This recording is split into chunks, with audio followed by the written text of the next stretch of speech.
ঠাকুমা, দাদু, দিদা, ঠাকুরদাদা এরা না বুঝি এইরকমই হয়, তাই না বলুন? তো এই যে আমাদের আয়ুষ, ওকে এখন আমার বড় মা খাইয়ে দিচ্ছে। নমস্কার বন্ধুরা, আমি সাথী। সকলকে একটি নতুন মিনি ব্লগে অনেক অনেক স্বাগত জানাই সাথী ভিলেজ লাইফের পক্ষ থেকে।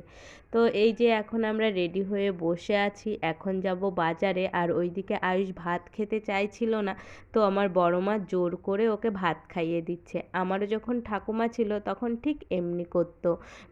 তো এই যে দেখুন বাজারে এসেছি, আর এইগুলো কি বলুন তো, কে কে চিনতে পারলেন অবশ্যই কমেন্ট করে জানাবেন।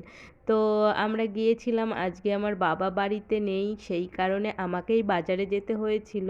তো গিয়ে ঝটপট করে কিছু সবজি আর এই যে দেখুন চিংড়ি মাছ এনেছি, মা যেগুলো যেগুলো বলে দিয়েছিল সেগুলোই। তো চিংড়ি মাছটা বেশ ভালোই বড় রকমের ছিল, তো দেখলাম, দেখে এই যে অল্প পরিমাণেই নিয়ে এসেছিলাম। আর নিয়ে এসেছিলাম চিকেন। এই সব কাজগুলো যদিও আমার করতে হতো না, তবে এখন টুকিটাকি আনতে হয় বাজার থেকে।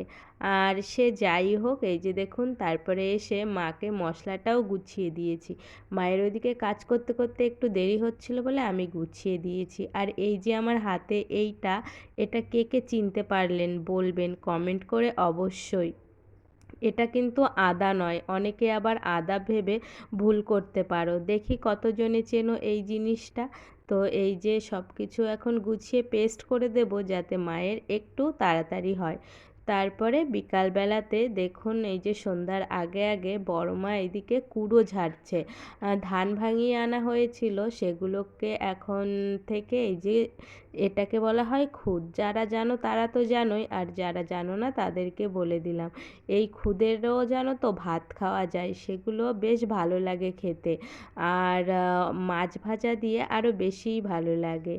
তো এই যে সব কিছু মিলিয়ে আজকে এইভাবেই দিনটি কেটে গেল, আর এইভাবেই মিনি ব্লগটি সাজিয়েছিলাম। তারপরে সন্ধ্যাবেলাতে আরেকটু চাউমিন বানিয়েছিলাম। তো সব কিছু মিলিয়ে এতটুকুই ছিল। তোমাদের কেমন লাগলো তা অবশ্যই জানিও। সকলে সুস্থ থেকো, ভালো থেকো। আবারও খুব শিগগিরই দেখা হবে একটি নতুন ব্লগের সঙ্গে। ততক্ষণের জন্য আসি।